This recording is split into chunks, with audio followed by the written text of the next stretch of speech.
e que vai ficar muito claro a minha explicação para você.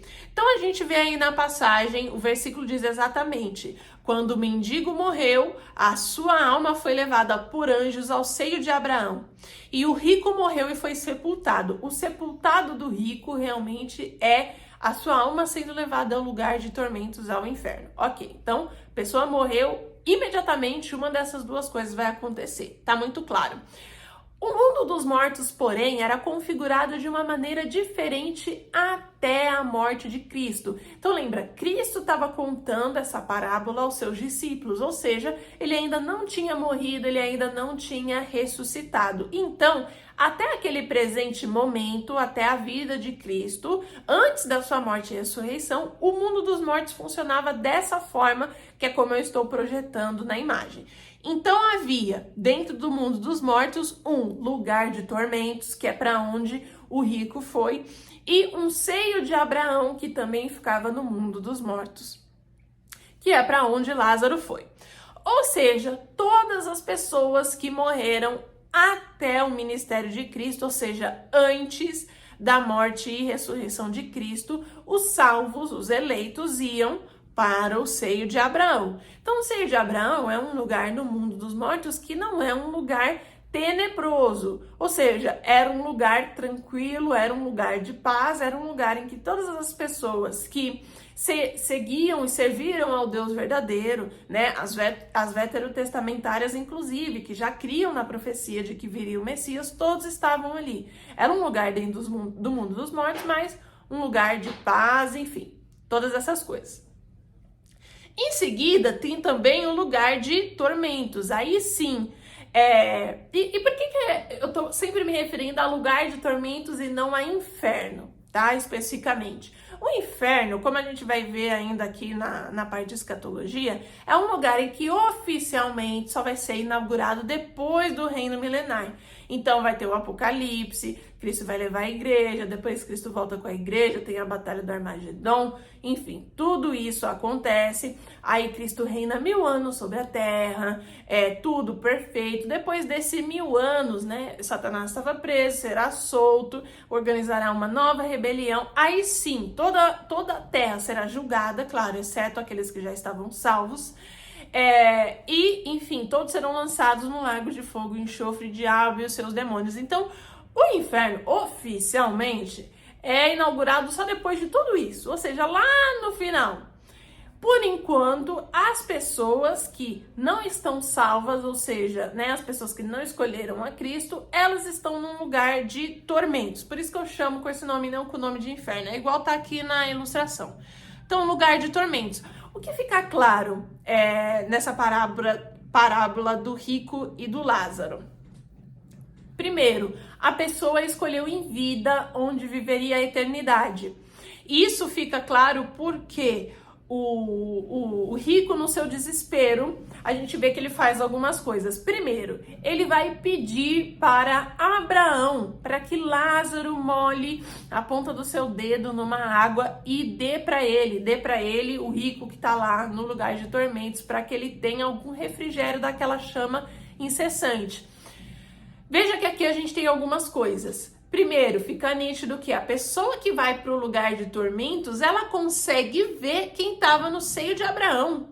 Ou seja, uma das formas da alma ser atormentada quando ela vai para o lugar de tormentos é ver justamente o refrigério e a benevolência dos salvos, do lugar, certamente como paraíso, que estão salvos. Essa é uma das formas da pessoa ser eternamente atormentada. Então, fica claro o seguinte, as pessoas que vão para o lugar de tormentos veem aqueles que foram salvos, veem a circunstância, o lugar, o ambiente que estão os salvos. Essa é uma forma de tormento. Mas o segundo ponto que fica claro aqui, essa pessoa que vai para o lugar de tormentos, no caso o rico, não consegue falar diretamente com o Lázaro. Veja que quando ele clama, ele chama Abraão, ele não chama o Lázaro. Por que ele clama por Abraão e não por Lázaro? Isso demonstra que os salvos, eles não conseguem se comunicar com quem está lá no lugar de tormentos, com quem está na perdição. Essa comunicação não existe. Quem está no lugar de tormentos até vai tentar falar com aquele que está salvo, mas não vai conseguir, ok? E nesse momento, de novo, funcionava assim até antes de Cristo morrer e ressuscitar.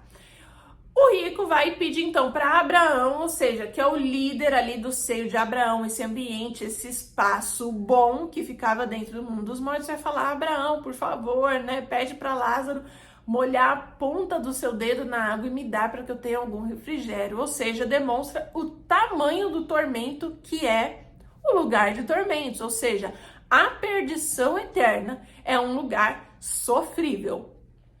O que Abraão vai dizer, porém, vai dizer o seguinte: recebestes os teus bens em vida. Ou seja, o que essa resposta de Abraão tem como aplicação para a gente? No momento que o rico pede algum refrigério, fala para o Lázaro molhar a ponta do seu dedo na língua dele para ter algum momento de alívio daquela chama, Abraão responde de maneira que quer dizer: olha, vocês dois tomaram a decisão em vida do lugar para onde iria sua alma depois da morte. Ou seja, o que Abraão está dizendo é: vocês dois, ambos, tiveram a mesma oportunidade de conhecer Deus, de professar a Deus, de seguir os seus caminhos. Lázaro escolheu o melhor caminho e você escolheu o caminho que hoje, né, como é perceptível, o levou a esse lugar de tormentos. Então, o que fica claro aqui nesse clamor, né, do rico? A primeira coisa: Deus respeita, sempre respeitou em toda a sua criação o livre-arbítrio. Nesse sentido, até o presente momento, eu não consigo ser calvinista, eu não consigo ser reformada.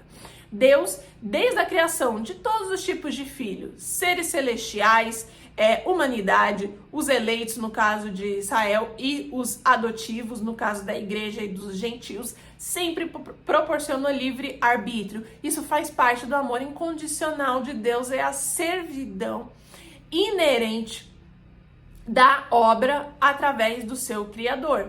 É por isso que Deus, por exemplo, não impediu a rebelião de Lúcifer. Lúcifer e os anjos eram seres celestiais, eles se corromperam, Lúcifer se rebelou contra Deus, foi expulso, já foi julgado juntamente com os anjos e depois, né, de todo o reino milenar, serão lançados finalmente no lago de fogo e enxofre, que é oficialmente o inferno. Então, o que fica claro aqui de novo, Abraão vai dizer: cada um escolheu o lugar para o qual iria, cada um teve as mesmas oportunidades. É por isso que a gente consegue dizer que Deus é tão amoroso e tão justo que deixa que uma das suas obras, de suas criações, escolha o caminho pertinente para o qual quer seguir. Ou seja, Deus nunca obrigou ninguém a segui-lo, a amá-lo, a adorá-lo. Mas, de fato, ele igualmente é justiça. Então, para aqueles que não fazem durante a vida, receberão a condenação eterna. Fica claro que Abraão deixa bem explícito a questão do livre-arbítrio e das mesmas oportunidades. Ou seja, não há injustiça nessa sentença da alma.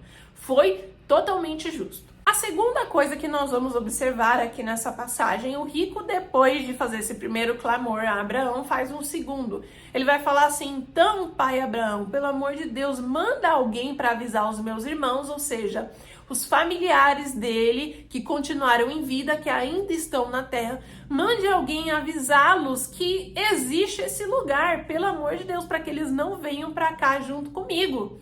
Ou seja, o desespero do rico é tanto que ele pede por misericórdia para que o evangelho, a verdade, seja anunciada àqueles que ficaram de sua família, para que eles não sejam condenados a ter esse mesmo tormento eterno que ele.